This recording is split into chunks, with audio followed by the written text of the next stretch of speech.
Halo semuanya, assalamualaikum. Nah, di video kali ini kita akan membuat kue jongkong atau bubur jongkong khas Bangka. Ini bisa dijadikan ide jualan snack box atau cemilan di rumah ya. Nah, mau tahu gimana cara aku buatnya dan apa aja bahannya? Yuk langsung aja kita ke cara pembuatannya.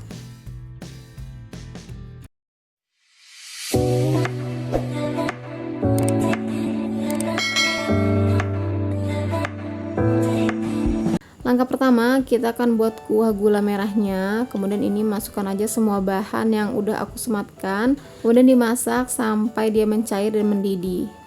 Nah, setelah mendidih, ini bisa kalian saring, kemudian kita sisihkan dulu.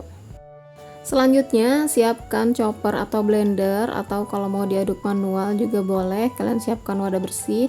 Masukkan 140 gram tepung beras, 35 gram tepung tapioka, 45 gram gula pasir, 1 sendok teh garam. Kemudian masukkan 1 liter santan encer dan 350 ml air. Nah, di sini aku masukkan santannya setengah dulu. Jadi ini cukup untuk melarutkan bahan yang mau kita larutkan ya.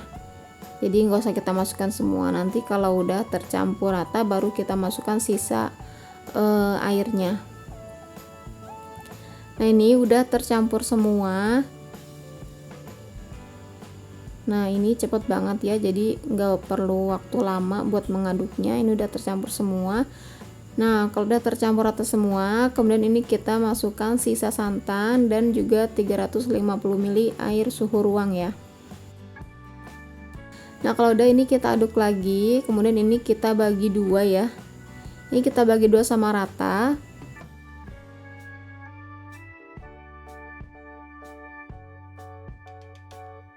Dan untuk salah satunya kita beri pasta pandan. Ini secukupnya aja, dikira-kira aja, yang penting kita udah dapetin warna yang kita mau. Nah, di sini aku masih ngerasa masih kurang untuk pasta pandannya, jadi aku masih tambahin lagi pasta pandannya. Oke, kalau udah ini kita aduk lagi sampai tercampur rata. Nah, ini aku rasa udah cukup ya. Selanjutnya ini kita pindahkan ke wajan atau wajan bersih. Ini kita masak sampai dia nanti mengental. Ini aku masak menggunakan api sedang cenderung kecil. Aku tambahkan juga daun pandan supaya dia lebih wangi. Dan untuk memasaknya ini kita harus mengaduk terus ya, supaya dia tuh nggak gumpal, jadi hasilnya tuh nanti mulus. Nah, nanti pada saat buburnya itu semakin lama semakin mengental, untuk ritme mengaduknya itu lebih cepat lagi ya. Jadi awalnya masih santai, semakin mengental kita agak dipercepat lagi supaya nanti hasil bubur itu mulus. Kita masak sampai bubur ini meletup-letup seperti ini ya.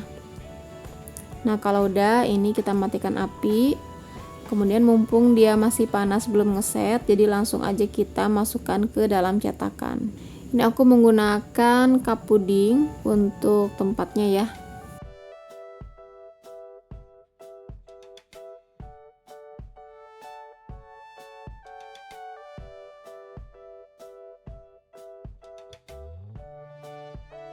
Nah, ini udah selesai ya. Selanjutnya kita masak untuk bagian lapisan warna putih. Untuk yang lapisan putih ini sama caranya seperti kita tadi masak yang warna hijau. Jadi tetap menggunakan api sedang cenderung kecil. Kita tambahkan juga daun pandan supaya dia lebih wangi. Dan untuk memasaknya juga tetap harus terus diaduk sampai dia meletup-letup seperti ini. Supaya hasilnya tuh nanti jadi mulus ya. Nah, kalau udah meletup-letup langsung aja matikan api dan kita timpa ke atas adonan yang warna hijau. Lakukan hingga semuanya selesai. Nah, ini udah step terakhir, tinggal kita siramin aja untuk kuah gula merahnya. Kekentalan kuah gula merahnya ini menurut aku udah pas banget ya, jadi dia tuh nggak gampang turun ke bawah karena dia kental. Jadi untuk takaran air di gula merah ini boleh kok kalian tambahkan kalau misalnya kalian mau kuah gula merah yang lebih encer. Oke, ini gini aja ya hasilnya, cepet banget, cara bikinnya mudah, satset banget. Dan hasilnya juga jadinya cantik. Ini langsung aja bisa kalian jual per satuan, atau kalian bisa dijadikan untuk ide jualan snack box atau untuk cemilan di rumah. Ini bisa kalian simpan aja di kulkas, dimakan pada saat dingin. Ini seger banget ya menurut aku. Dan menurut aku bubur jongkong ini tuh kalau di kita lebih mirip ke bubur sumsum ya. Hanya saja bedanya kalau bubur jongkong ini dia ada penambahan tepung tapioka di bahannya. Jadi pasti ada bedanya sedikit. Pokoknya kalian cobain aja di rumah karena ini tuh enak banget, apalagi dimakannya tuh dingin-dingin. Ini seger banget ya teman-teman. Karena bikinnya juga mudah, satset. Aku yakin kalian semua pasti bisa buat di rumah. Oke, kurang lebih seperti itu ya. Selamat mencoba, semoga berhasil. Terima kasih sudah menonton videoku hingga akhir. Semoga resep ini bermanfaat. Sampai ketemu lagi di video selanjutnya. Wassalamualaikum.